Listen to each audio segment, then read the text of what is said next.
అయ్యో మందైపోయిందే. ఓ పని చేద్దాం, అభి ఫోన్ చేసి అడుగుదాం. హలో రే అభి, నీ దగ్గర మంది ఉందా?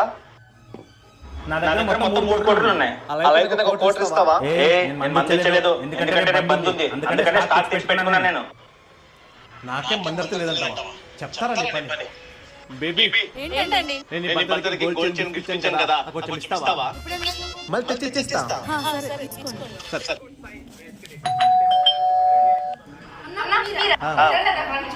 ఓకే. బాగున్నామా? అది మీ వదిన గోల్డ్ చైన్ కన్నా. అలా లేదమ్మా. గిఫ్ట్ ఇవ్వడానికి ఏమైనా రీజన్ ఉండాలా? పిల్లల మీద ప్రేమ చాలా. సరే అమ్మా, నేను వెళ్ళేస్తానా?